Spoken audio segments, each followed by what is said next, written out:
general y en particular a los inmigrantes de procedencia o de creencia musulmana, islámica, por la cual se plantea cómo esta sociedad, o sea, se identifica estas sociedades con sociedades liberales, donde priman los derechos, y se trata de plantear una serie de demandas a esos otros potencialmente homófobos y potencialmente también sexistas, etcétera, etcétera.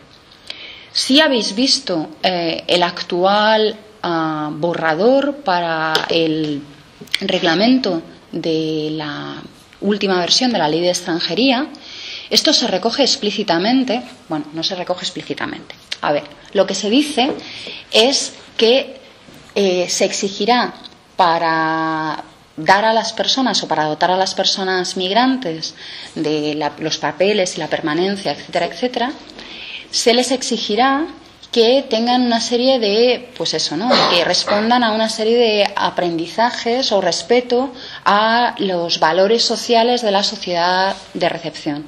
No dejan muy claro a qué hacen referencia. En principio hacen referencia a aprendizaje del idioma, tampoco dejan muy claro qué constituye un aprendizaje del idioma necesario. Hacen igual referencia a que hay que aprender y hay que estar vinculado a una serie de leyes y valores. Claro, la pregunta sería, ¿por qué se hace y se proyecta hacia afuera, hacia aquellos que van a llegar, y no se proyecta hacia el interior? Quiero decir, muy probablemente, si simplemente se aplicara la legislación vigente en términos de apología de cuestiones como la homofobia, el racismo, etcétera, etcétera, habría muchos colectivos que quizá podían y debían estar penados o cuestionados. A mí, por ejemplo, se me ocurre así directamente, sin pensar mucho, la Conferencia Episcopal, ¿no? Bueno, otra cuestión para la reflexión, ¿no? Y también lo mismo, ¿se harían las mismas pruebas o las mismas demandas a personas que ya son nacionales? ¿O de alguna manera el hecho de la nacionalidad, ojo, quizá por nacimiento, no adquirida, porque aquí ya te piden alguna cosita más, entre otras cosas que te leas la Constitución? Pero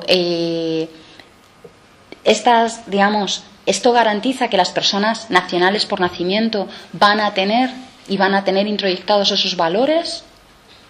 No lo tengo tan claro, ¿no? Entonces, queda ahí un poco para la reflexión. Hay, varios textos que sí que quería mencionar una última cosa. Os había traído un texto aquí,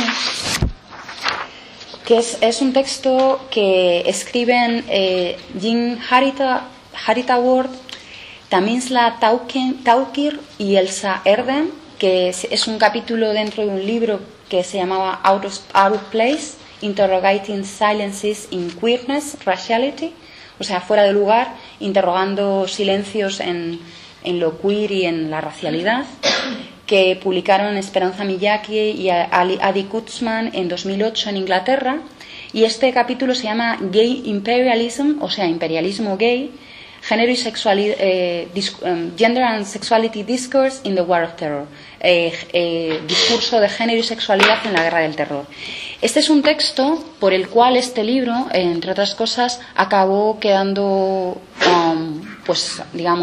oculto, quedó fuera de out of print, o sea, quedó como relegado, como que había sido todo vendido, porque hubo una demanda. En este artículo se criticaba el tipo de activismo que realizaba un colectivo gay en Inglaterra, que es el colectivo Outrage, que lidera Peter Tatchell, y con las críticas que se realizó al tipo de intervenciones que se hacían, sobre todo, por ejemplo, en África, etcétera, etcétera, sobre derechos LGTB, acusándolo precisamente de imperialismo gay y de imponer una serie y articular una serie de cuestiones y una serie de movilizaciones políticas que iban en ocasiones en contra de lo que los propios activistas LGTB, de las diferentes naciones, en este caso africanas, con las que en teoría estaba colaborando, pues en lugar de reconocerlas, lo que estaba era cuestionando las propias actividades que hacían, ¿no?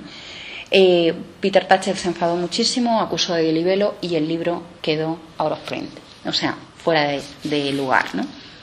También. Entonces, me parece interesante porque también otra de las reflexiones que deberíamos hacer en ese sentido, y algo de esto yo creo que hablará quizá Leticia, es de esa tendencia a un cierto imperialismo gay de imponer esos mismos reconocimientos, esas mismas identidades, esas mismas formas de hacer activismo, esas mismas demandas y peticiones, por ejemplo, en clave matrimonio, en clave otras cosas, a otros espacios y lugares que a lo mejor tienen otras demandas, otras necesidades y otras cuestiones. Y yo creo que con esto y un bizcocho ya he hablado un huevo. Me callo.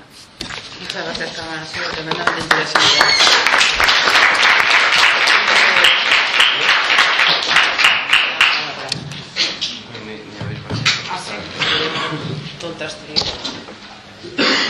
Bueno, pues le vamos a dar la palabra móvil a Ángel, que se viene para acá. ¿Y esto no va? Sí. Vale, pues yo soy Ángel, vengo de Alicante y yo voy a ser mucho más callejero en estos temas, ¿vale? Yo el tema de la diáspora queer nunca lo he teorizado, nunca me he acercado académicamente, pero sí decir un poco que a nivel de experiencia investigadora, pues llegué a decir, mira, esa es una diáspora queer. En Alicante, cuando acabo la carrera de sociología, ¿vale? En el colectivo en el que soy activista, en Diversidad, pues en el 2009 había un proyecto Preventrans, que es un proyecto de 3 meses que financia el Ministerio de Sanidad y consiste en llevarle condones a las chicas transexuales de una parte de la ciudad de Alicante unas horas por la noche y ya está, ¿vale? Yo un día acompañé al técnico de allí durante 2 noches y dije, wow, o sea, el condón no es el proyecto realmente lo que hay que hacer y estas chicas realmente viven en otro mundo en esta ciudad que es un mundo dentro de otro mundo. Entonces, ahí cuando acabé la carrera me encontré con una beca de investigación que no me ligaba a un doctorado y dije, una beca que se puede hacer en 4 meses, voy a aprovechar este proyecto, me voy con el técnico de salud, me voy a junto a estas chicas y de paso que aprovecho mi experiencia asociativa, me voy ligando a un profesor y a nivel académico él me va orientando con la metodología cualitativa, o sea, era aunar un poco la academia con la investigación y con la acción social. Y un poco aquí decir que para mí en toda la investigación, esta frase para mí, esta declaración en una observación participante que hubo en la zona donde trabajan estas chicas, sí que define un poco lo que es la diáspora queer, ¿vale? En mi país lo que he visto es la asquerosidad, el dolor, el sufrimiento, las ganas de no volver más. Allá sí somos la escoria, lo último, lo que no hay, somos la gente sin nombre.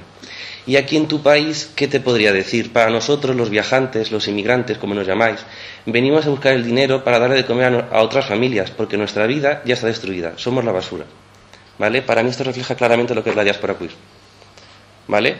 Porque hace giros identitarios todo el tiempo, esta persona en concreto, para al final concluir que son una basura. O sea, vengo de aquí estoy bien, pero estoy peor, pero pensé que podía estar mejor, en mi país estaba bien, pero tuve que emigrar porque me violaron allí, aquí tuve que venir, aquí no quiero volver, me van a pegar.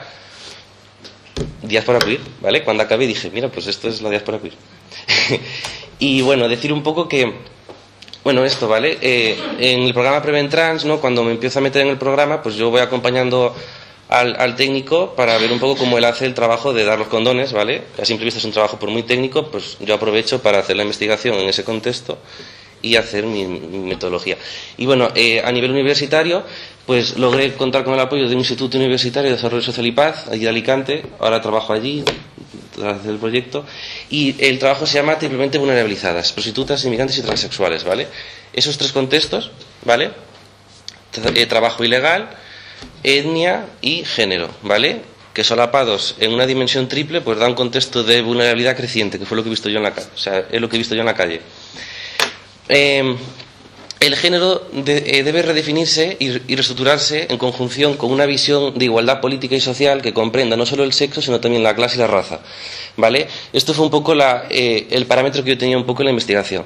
A mí me interesaba saber de qué manera estas personas dentro de Alicante, dentro del ámbito latino, dentro del ámbito de la prostitución y dentro del ámbito de la prostitución transexual, creaban un micromundo de 20 personas, porque no son más, en el que eran la basura de la basura de la basura. Entonces, claro, en esa política de la basura, como le llaman ellas realmente, dicen, es que somos el reciclado de la basura. O sea, es que los sudacas son basura y nosotros somos el detritus de todo eso.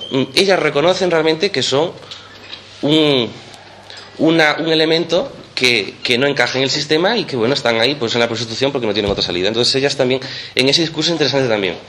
Y un poco decir que, bueno, cuando se empieza a hacer el proyecto, en septiembre fue de 3 meses, ¿vale? De septiembre a diciembre.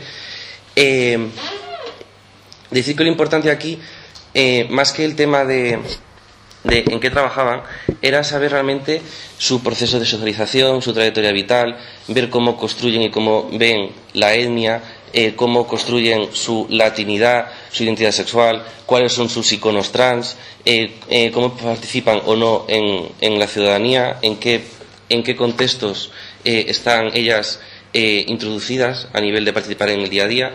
Y bueno, aquí decir que el espacio acotado en el que ellas trabajan, en el puteo, como dicen ellas, es un espacio muy limitado de 2 calles, en un edificio abandonado en Alicante, en las afueras, y es un espacio con dinámicas internas muy fuertes de inclusión y de exclusión, ¿vale? Son 20 personas en las que tú, para acceder allí, tienes que ser trans, ¿vale? O transexual, otra vez, de transgénero, pero tienes que ser trans un poco como ellas vayan a definir lo que es ser trans. Entonces, allí hay como una especie como de definición de lo trans, que tú para entrar allí tienes que ser trans y latina, ¿vale? Pero claro, si eres trans, latina y drogadicta, ya no entras en esa órbita, ya tienes que estar fuera de esa zona, ¿vale? Le llaman la zona. Claro, la zona realmente lo que refleja es un espacio de zonificación realmente claro del urbanismo, ¿vale? Entonces, claro, hay políticas de inclusión y de exclusión porque aquí ellas tienen sus dinámicas internas que en esos 3 meses yo voy viendo, ¿vale? Pues la madrina de hormonas, que es ya más mayor, pues se va de la zona, la jovencita que viene en verano con su prima, la no sé qué, o sea, tienen unas dinámicas internas que nadie conoce, pero ahí funciona. Tienen unas reglas, ¿vale? Unos horarios, cada una tiene que ir 1 hora, de 9 a 11, de 1 a 3, las más feas van más tarde, las más jóvenes van más pronto, a partir de las 5 de la mañana ya no se podía trabajar, y si trabajas tienes que estar en esta calle, y si está la heroinómana aquí, tú tienes que estar allá, porque la otra es yo. O sea, unas políticas muy claras de zonificación dentro de su diáspora, por así decirlo, de la prostitución transexual, latina y demás. Bueno, y decir que la diversidad migratoria es importante, pero principalmente latina, ¿vale? Estas 20 chavalas generalmente son latinas, excepto una que era rumana, y comparten sus circunstancias vitales, ¿vale? Casi todas tienen una visión de su proceso migratorio muy trastornado, ¿vale? O bien las han agredido, estuvieron en la cárcel, han sufrido violaciones, han visto cómo han matado a otras personas, han visto cómo han mutilado a sus compañeras en la calle, o sea, vienen muy cargadas con odio, ¿vale? Pero al mismo tiempo con una supervivencia que lo que dicen es que están muy redomadas, o sea, están redomadas en la basura, ¿vale? Y decir que sus expectativas en ese sentido compartidas de esas 20 personas son mínimas, ¿vale? Son del día a día a corto plazo. Esto luego ya más adelante sí que es interesante verlo, el tema de cómo se define el concepto de tiempo, ¿vale?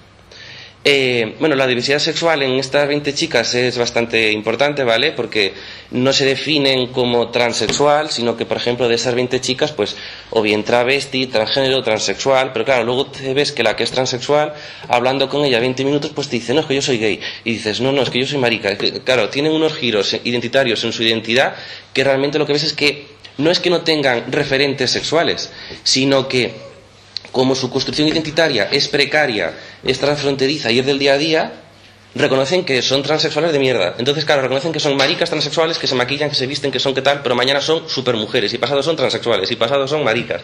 Y es una ansiedad identitaria que se ve en esos 3 meses, el decir, chica, ¿sabes? Pero mola un montón ver esto. Y luego los conflictos culturales que ellas tienen en lo que dijo antes Carmen de lo que es la diáspora latina, ¿vale? Ellas no se meten en el conjunto de latinos, ¿vale?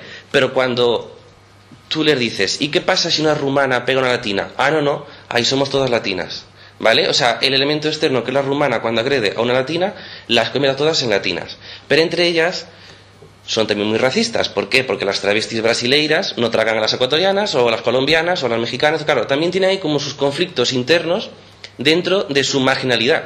Entonces vemos ahí como que dentro de la diáspora, por así decirlo, de ese conjunto de personas que emigran en bloque de un sitio a otro, dentro de ese conjunto hay también microconjuntos, que dependiendo en qué momento de agresión en ese contexto de destino se van a unar o no, ¿vale? Y luego también el tema de la competencia es importantísimo, ¿vale? La competencia, básicamente en 2 sentidos, en la estética y en el negocio. Hay una competencia brutal en la estética a la hora de tengo el mejor cuerpo en menos tiempo, ¿vale? Tengo más